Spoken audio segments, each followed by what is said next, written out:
इस कार्यक्रम के पुण्यार्चक हैं श्री वर्धमान श्वेतांबर स्थानकवासी जैन श्रावक संघ ट्रस्ट, उपाध्याय प्रवर प्रवीण ऋषि चातुर्मास समिति, महावीर भवन, इंदौर।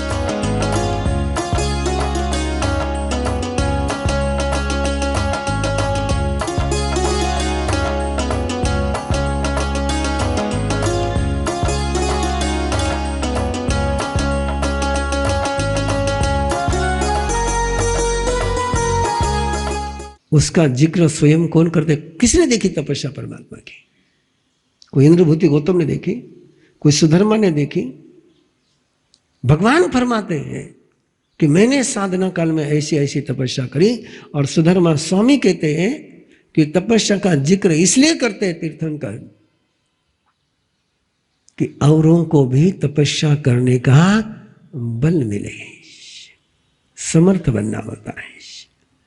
और समर्थ बनना है तो तपस्या का ऑप्शन नहीं है। बिना तपे कोई भी समर्थ नहीं होता। सुखी हो सकता है, सुखी हो सकता है, आहार करके आप सुखी हो सकते हो, सुविधा में रहकर के आप सुखी हो सकते हो, लेकिन समर्थ नहीं बन सकते हो। थोड़ी सी बात आपकी कर लो, आप अपने संतति को समर्थ बनाओगे तो तुम्हें जिंदगी में पछतावा करने का मौका नहीं आएगा। लेकिन प्राय माँ बाप का प्रयोजन रहता है कि संतति को सुख मिले। सारे माँ बाप अपने संतति को केवल सुख देना चाहते हैं और सुख की सीमा है नहीं। और कितना ही सुखी बनाने का प्रयास करो, वो समर्थ नहीं है तो दुखी बनेगा ही बनेगा। क्या बनाना चाहिए? समर्थ बनाना चाहिए, सुखी बनाना चाहिए? हाँ बोलो। बोलना बहुत आसान है ना? बोलना बहुत आसान है, लेकिन आपको भी पता है कि समर्थ बनाने के लिए सुख छोड़ना पड़ता है। बिना सुख छोड़े कोई समर्थ नहीं बनता। रहस्य आगे है, जो समर्थ बनता है उसको दुख मिलता ही नहीं है।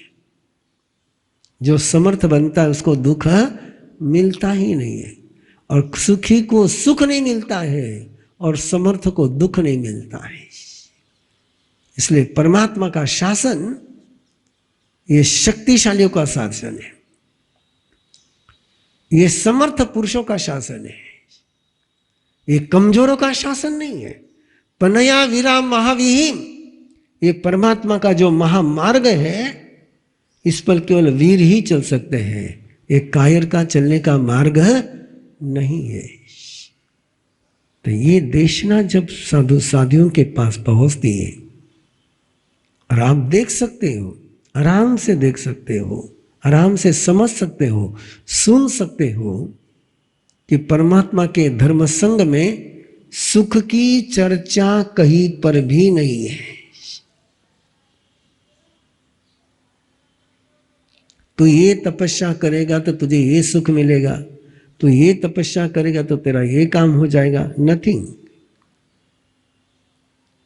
तू तपस्या करेगा तो तेरे कर्म की निर्जरा होगी, तेरी आत्मा समर्थ बनेगी। इतना ही विधान है। और दूसरी तरफ यदि तुम तपस्या का जिक्र पढ़ोगे, बहुत सारे तप है ना, उनके देखा देखी आपके यहाँ भी शुरू हो गए हैं। पद्मावती तप। और पद्मावती तप का मतलब क्या है? पद्मावती की आरती करो और एकासन करो और मीठा भोजन करो, खट्टा मत खाओ। और किसके लिए? किसके लिए? पद्मावती के लिए।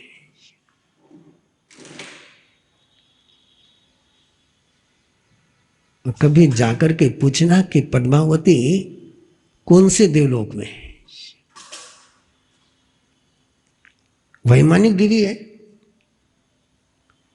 नहीं। और जिसकी तुम साधना कर रहे हो, जिसकी तुम पूजा कर रहे हो, उसे उच्च तो होंगे नहीं। और यहां तो परमात्मा के यहां विधान है कि एक व्रतधारी श्रावक, कितना व्रतधारी? एक व्रतधारी, 12 व्रतधारी की बात छोड़ो, एक व्रतधारी श्रावक भी वैमानिक देव बनता है। कौन सा देव बनता है? बोलो एक बार। वैमानिक देव यानी सुधर्म देवलोक और उसके आगे, बाकी सारे उसके नीचे हैं। वही सूत्र में जिक्र जाता है कि कौन बनता है भवनपति, कौन बनते हैं व्यंतर और कौन बनते ज्योतिषी, जिन्होंने परमात्मा से साधना ली लेकिन साधना की विराधना करी। तप लिया लेकिन तप की आराधना नहीं करी, संयम लिया लेकिन संयम की आराधना नहीं करी, ज्ञान लिया लेकिन ज्ञान की आराधना नहीं करी, श्रद्धा ली लेकिन श्रद्धा की आराधना नहीं करी, विराधना करी। जो जो विराधक संयमी होते हैं उनकी गति है भवनपति, व्यंतर और ज्योतिषी। श्रावक भी आराधक होता है तो वैमानिक देव बनता है। तो किसकी आराधना करनी चाहिए? आराधक की करनी चाहिए, विराधक की करनी चाहिए? और किसकी आराधना का तुम्हारे यहां प्रश्न बढ़ता जा रहा है? और विराधकों की आराधना करते हुए जिंदगी में तुम कभी आराधक बनोगे, इसकी कोई संभावना? विराधकों की आराधना करके कोई आराधक हो जाए, संभव नहीं है। आराधक की आराधना करोगे तो जीवन में आराधना का जन्म आज नहीं तो कल हो सकता है। तो भगवान महावीर के शासन स्थापना की, आपापा नगरी की, मध्यम पावा की एक लंबी एक दीर्घ कथा मेरे जिंदगी में मैंने पहली बार इंदौर में करी है। इसके पहले मैंने कभी ये कथा नहीं करी है। मैं 92 से प्रवचन दे रहा हूं। कब से? 92 से। 18 साल तक तो प्रवचन का अपना कोई लेना देना नहीं था। सन 74 में दीक्षा ली है और 92 तक अपना प्रवचन के पट्टे से कोई लेना देना नहीं था। 92 के बाद ये प्रवचन शुरू हुआ और तब से लेकर आज तक निरंतर बोलता जा रहा हूं। 365 दिन बोलते ही रहता हूं। और शायद मुझे नहीं लगता है कि अभी आपके संग में कोई इतना बोलने वाला संत होगा दिन में 7 घंटे 8 घंटे। 1 घंटे का प्रवचन हो गया, बहुत हो गया है। यहां तो रात में 2.5 घंटे चलता है, 8 से लेकर तो 10:15 साढ़े 10 तक। लेकिन आज तक मैंने शासन कथा पहली बार करी। आपको आनंद आया होगा क्योंकि मुझे आनंद आ रहा है। मुझे आनंद आ रहा है। मुझे लग रहा है कि अरे क्या है परमात्मा का शासन, क्या सौभाग्यशाली है हम।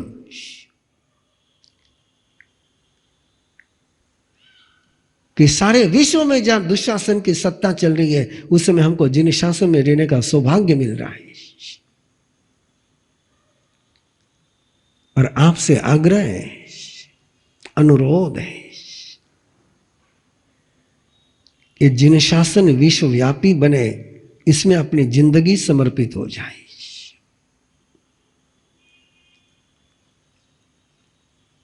रोज खबर पढ़ता हूं पेपर में, आप भी पढ़ते हो।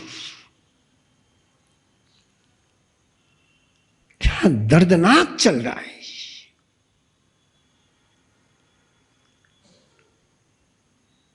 एक मां यदि अपनी बच्ची को कांटेदार तारों के जाल के बीच में से फेंकती है और उस सैनिक को कहती है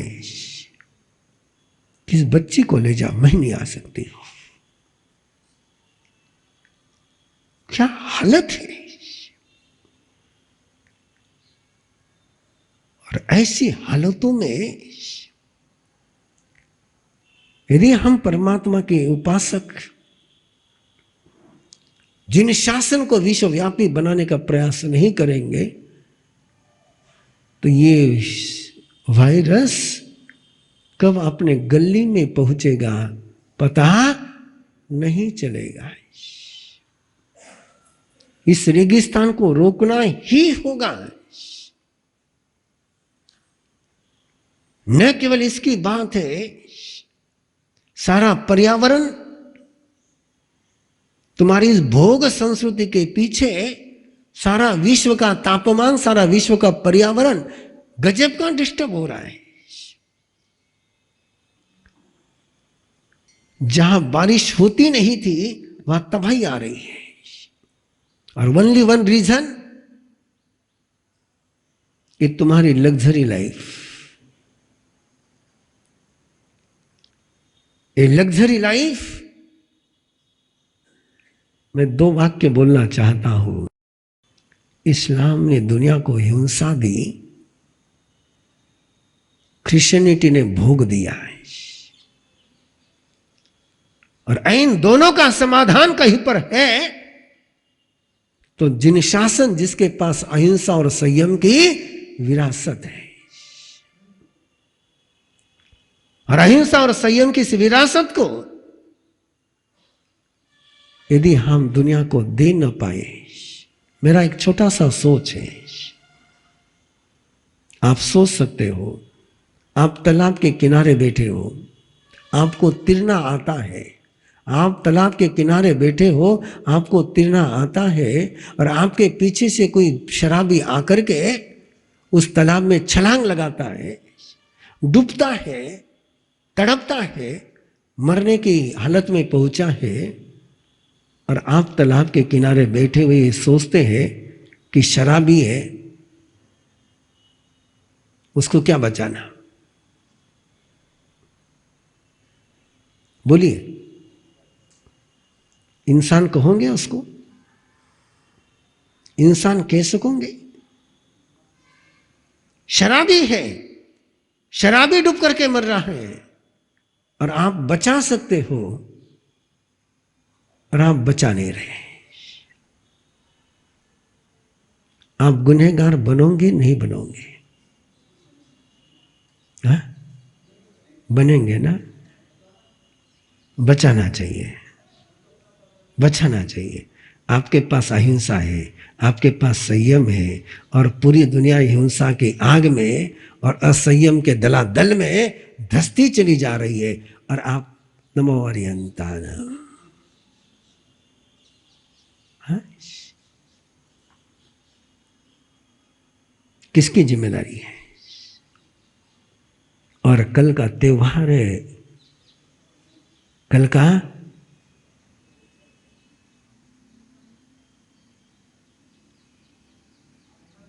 वो त्योहार है, वो त्योहार है कि जिस त्योहार को जुबान पर ला करके स्वामी विवेकानंद ने शिकागो की धर्म परिषद जीती थी। शिकागो के विश्व धर्म परिषद को केवल 2 शब्दों से जीता था।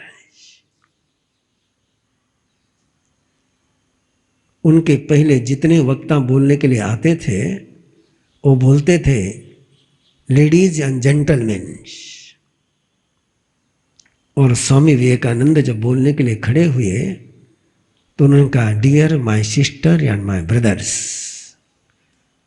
और ये 2 शब्द जैसे कानों पर पहुंचे, पूरा हॉल तालियों से गूंज उठा था कि पहला व्यक्ति था कि जिसने शरीर से नहीं पहचाना तो रिश्ते से पहचाना है। Ladies and gentleman is body, ladies and gentleman is body, sister and brother is soul, is emotion. और आज इस पर्व को जिंदा करने की जरूरत आ गई है। कल बात करूंगा मैं, लेकिन इस पर्व को जिंदा करने की जरूरत आ गई है। इतिहास का पन्ना भी कल समय रहा तो रखूंगा कि कैसे सुंदरी ने, आपको थोड़ा इतिहास पढ़ना चाहिए, ऐसा मुझे लगता है। आपको क्या लगता है? आपको क्या लगता है, पढ़ना चाहिए नहीं पढ़ना चाहिए? सुंदरी को भरत चक्रवर्ती कामिनी बनाना चाहता था और सुंदरी योगिनी बनी और उसने भोगी को भी योगी का रास्ता दिया है।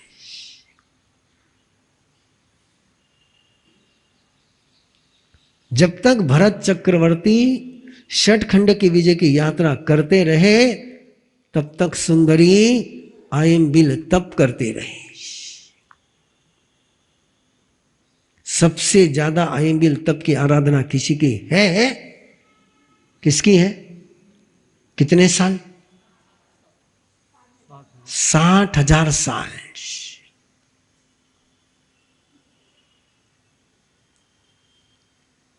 बहन बनना जरूर बनना है, बहन बनना जरूर बनना, लेकिन बहन की तपस्या में इतना बल होना चाहिए कि उसका भाई चक्रवर्ती हो जाए।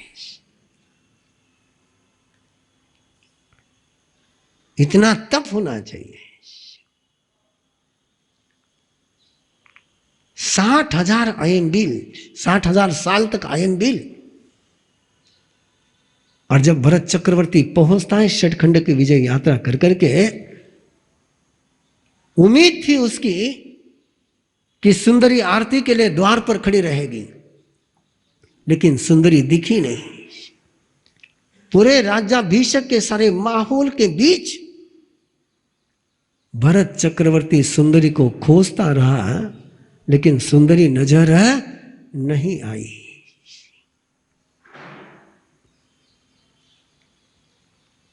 जब राज्याभिषेक पूरा होता है, लंबा चलता है। श्री वर्धमान श्वेतांबर स्थानकवासी जैन श्रावक संघ ट्रस्ट, उपाध्याय प्रवर प्रवीण ऋषि चातुर्मास समिति, महावीर भवन इंदौर।